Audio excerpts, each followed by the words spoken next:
त्यांना जाळण्यात आलेलं आहे आणि ते दुसरं तिसरं कुणी नाही, स्वतःच्या आईवडिलांनी यांना जाळलेलं आहे. 17 तारखेला ही घटना घडली. जुन्नरच्या YCM रुग्णालयामध्ये हे उपचार घेत आहेत आणि आईवडिलांच्या विरोधात यांनी फिर्याद नोंद केली. त्यांचं नाव त्यांना विचारूया. नाव सांगा. अमर जनार्दन ताजणे, आणि वय किती आहे? 38, काय करता काम? शेती, शेती करता. राहायला कुठे? कुसूर, येनेर कुसूर रोड, ताजणे मला. कोणासोबत राहता घरात? घरात मुलं, बायको आणि मुलं 3. आणि आई वडील बाजूच्या घरात राहतात. शेजारी. हा 4 घर आहेत सेम. काय झालं 17 तारखेला 9 वाजता काय घडलं होतं नक्की? प्रकार असा झाला होता नेमका का माझ्या वडिलांची जी जमीन आहे त्यांची वैयक्तिक खरेदी, पण त्यांनी वडिलोपार्जितली जमीन विकून ही घेतलेली जमीन आहे. तर ती जमीन अचानक त्यांनी 2-3 महिन्यापूर्वी मुलींच्या नावावर केली. उन्हाळ्याच्या सुट्टीच्या मधल्या पिरियडला बहिणी वगैरे गावी आल्या होत्या. तर ते मला आत्ता कळालं 8-10 15 दिवसापूर्वी का तुझ्या बहिणीच्या नावावर जमीन झाली. म्हणून मी आईवडिलांना विचारलं. जसं मी त्यांना विचारलं त्या दिवशीपासून त्यांनी अंगावर काटाच धरला. माझी पोरं, बायको सगळ्यांना नुसतं त्रास द्यायचं काम चालवलं. आणि त्या दिवशी आम्ही जेवण बिवण झालं 8-8:30ला आणि 9च्या दरम्यान आमचं थोडंसं वाचावाच झाली. झाल्याच्या नंतर तेच मी त्यांना म्हटलं का तुम्ही डायरेक्ट त्यांच्या नावावर जमीन केली, माझ्या नावावर का नाही केली, किंवा माझ्या मुलांच्या नावावर करायची, मुलीच्या नावावर करायची माझ्या. तुम्हाला नातवंड आहेत ना म्हटलं. ते म्हटले आम्ही मनाचे मालक आहेत, आम्ही काही करू शकतो, कोणाला द्यायचा आमचा हक्क आहे तो. तर म्हटलं चालेल ठीक आहे, पण म्हटलं आम्ही काय करायचं मग. नाही म्हणतात तुम्ही पण हालायचं, इथून निघायचं, उद्या घरबीर खाली करायचं, थांबायचं नाही इथं. आणि अद्याप 5-6 वर्ष झाले जसं लॉकडाऊनपासून मला काम बिम सुटल्यापासून मी लोकांची जमीन करतो. कुठं काम होते? ठाण्याला होतो, माझं दुकान होतं कांदा बटाट्याचं, बंद झालं ते.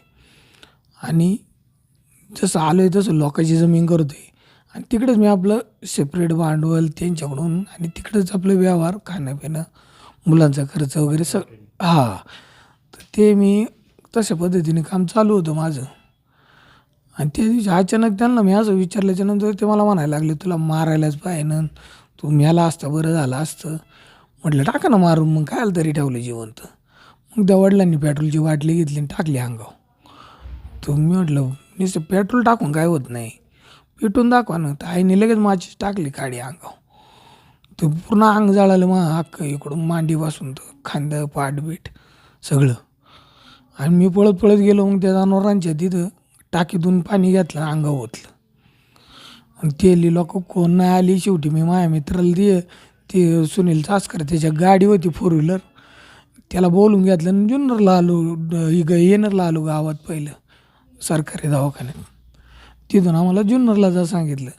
जुन्नरवाल्यांकडे आलो, ते म्हटलं पुण्याला जा.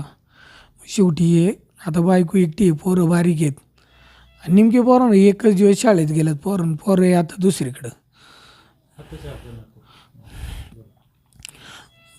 एवढी त्यांनी हालत. आणि त्या दिवशीपासून ना बहिणी भेटा आल्या, ना बाप भेटा आला, ना आई भेटा आली, आणि चुलतासुद्धा नाही आला.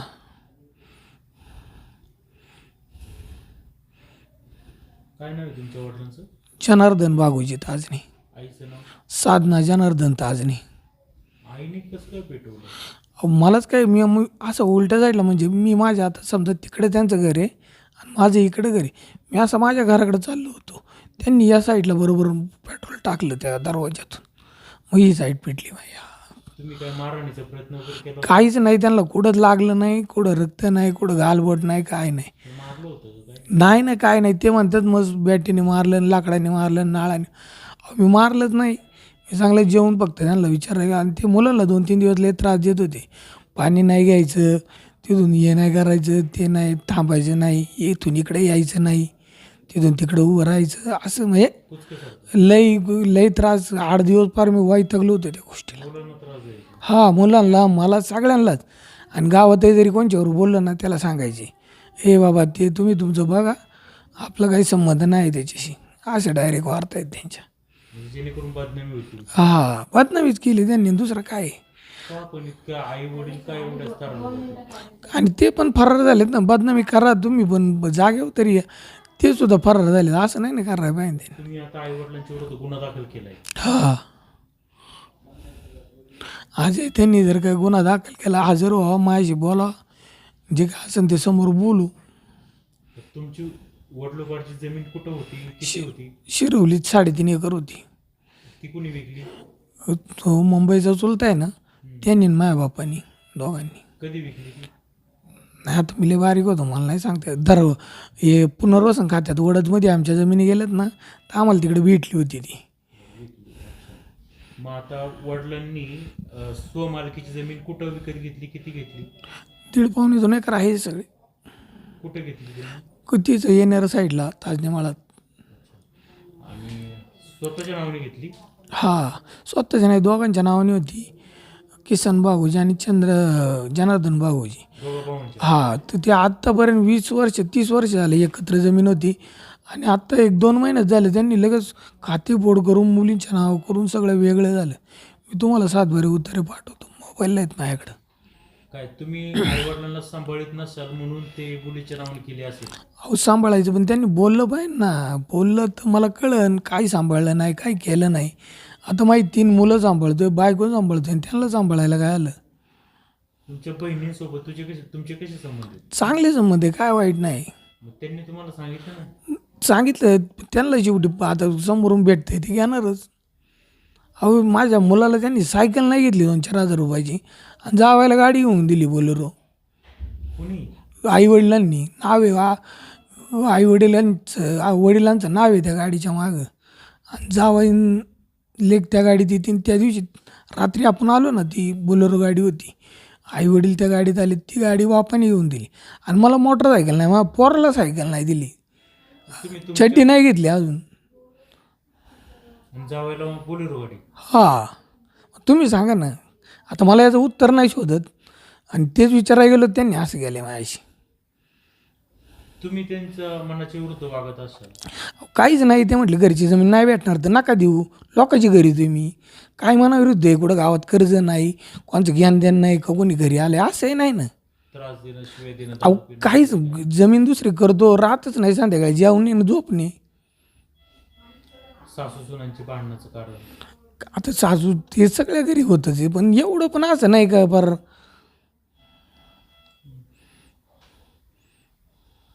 तुम्ही दवाखान्यात आला तर तुमचे आई वडील आले होते असं तुम्ही म्हणताय तिथं? हा, तुम्ही पण आले होते, म्हटले आलेत लगेच मागं. म्हटलं आता चूक झाली यांच्याकडून, जाऊ दे मोरे, ते आलेत मग. रागाच्या भरात घडलं? हा, ते आलेत म्हणून मी म्हटलं तुम्हाला का घरगुती मॅटर आहे.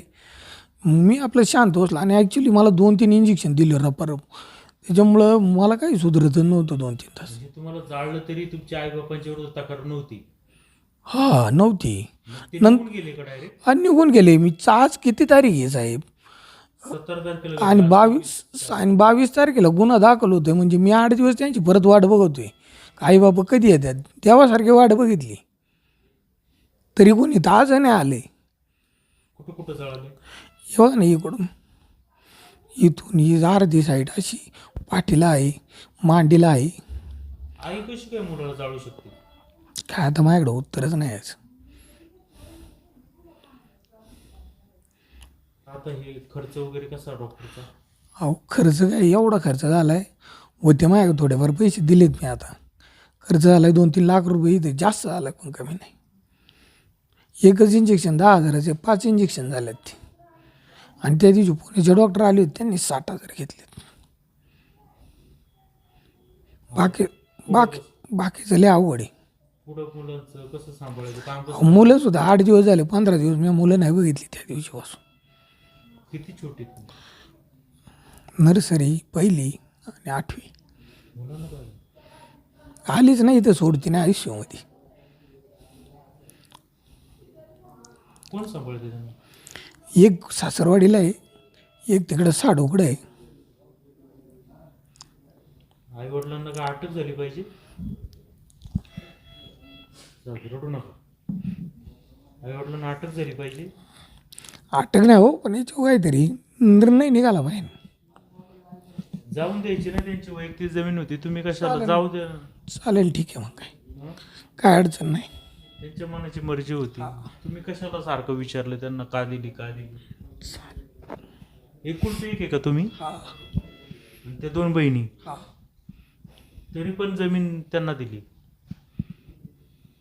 का? तुमच्या काय मनामध्ये यायचं का असं करतात बोलले म्हणून? आलं, प्रत्येक वेळेस मुंबईला जायचे, मुली काहीतरी घ्यायच्या, कपडे घे हे घे. आता मी शेवटी लोकांची जमीन करून माझ्या मुलांचंच भागवता माझी हालत करावी, तर घ्यायचा काही विषय राहतच नाही. होतं माझ्याकडे डागडागिने, ते पण काढून त्यांना दिलेत. 3 तोळ्याची चेन आहे, हिचं 4 तोळ्याचं मंगळसूत्र आहे, 2 अंगठे आहेत. त्यांनी लग्नात केलेलं आई वडिलांना परत केलं का? ते त्यांच्याकडे गाणी काही लागत होत, त्यांना गरज होती. ते म्हणले रिटर्न द्या, हां देऊन टाकलं. दिले, गहाण ठेवलेले, मी दाखवतो दिये गहाण ठेवलं, दिये लग्नातले फोटो आणि त्या मंगळसूत्राचे ते सगळे तिथेच. तुम्ही काय केलं आता? 38 वय आहे तुमचं, तुम्ही स्वतःची काही प्रॉपर्टी वगैरे केली नाही का? नाही, माझी मुंबईला खोली आहे ना, तर त्या खोलीमध्ये काय आलं, वडिलांनी त्यावेळेस आम्ही एकत्र, चांगलं माझं धंदा बिंदा बऱ्यापैकी होता, स्वस्तात खोली विटली होती 4,40,000 रुपयाला ठाण्यामध्ये. तर त्यावेळेस वडिलांनी मला 2 लाख रुपये दिले होते आणि 2 लाख रुपये मी माझे वैयक्तिक टाकले होते. माझ्या बहिणीचा डिवोर्स झाला होता, ती माझ्याकडे होती, तर तिने मला 1 लाख रुपये दिले होते, जी ठाण्याला बहिणी. तर ते असं सगळं करून मी खोली घेतली, वडिलांना परत पैसे दिले, बहिणीचं लग्न करून दिलं. बहिणीचं लग्न बसता सगळं मी बांधलं आहे. बाप लग्नाच्या आदल्या दिवशी आलाय ते मग ठाण्यात. म्हणजे असं काही नाही का आई वडिलांच्या याच्यावर पोचतोय असं तर नाही? तुम्ही केलंय तुम्ही पण? आहे माझ्याकडे वैयक्तिक माझी रूम आहे, आणि त्यांचं असं म्हणणं आहे आता का ती रूम आमची आहे तो नावं करून घेतली. रूम वडिलांच्या नावं केली मी, म्हटलं जाऊ दे, वडील आहेत आपले, राहू दे वडिलांच्या नाव. पण त्या ठाण्यामध्ये काय आलं, मला गुमास्ता लायसन काढायचं होतं, रेशनिंग कार्ड काढायचं होतं, या बाकीचे त्या डॉक्युमेंटला काहीतरी प्रूफ पाहिजे. मग ती म्युन्सिपाल्टीची खोली वगैरे नाव काहीतरी लागतं, म्हणून मी ते म्हटलं माझी खोली माझ्या नाव. त्याने हसत करून दिली, आणि ती पण लिखित असं खरेदी खत करून डायरेक्ट असं रितसर करून. हां, तर रितसर एकदम, त्यावेळेस काही त्रास नाही.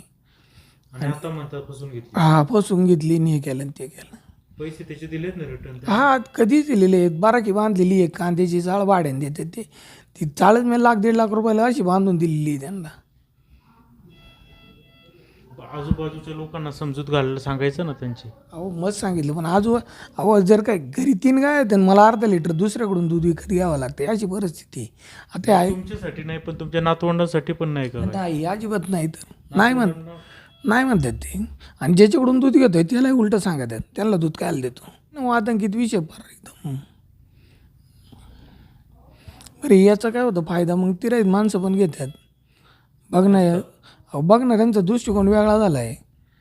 आज ज्यांची जमीन करतो 4 गावात नाही, अशी पार्टी मोठी, ती निवृत्तीचे डोले चांगले एकदम, NNT पार्टी म्हणून मोठा बंगला आहे, 12 एकर जमीन आहे त्यांची. काय काय केलं त्यांच्या जमिनीत तुम्ही? कांदे गेले होते आणि आता टोमॅटो केलेत, बाकी पडी की. आता टोमॅटोचं कसं कोण बघणार जमीन? काल गेली होती, ड्रिचिंग केली, एकटीच गेली होती. काही सगळं लय खेळ झालाय साहेब आयुष्याचा. ठीक आहे, का अजून काय बोलायचं? नाही, आता आई वडील फरारीत म्हणतात. फरारे पोलिसांना आम्ही विचारतोय, ते म्हणतात फरारे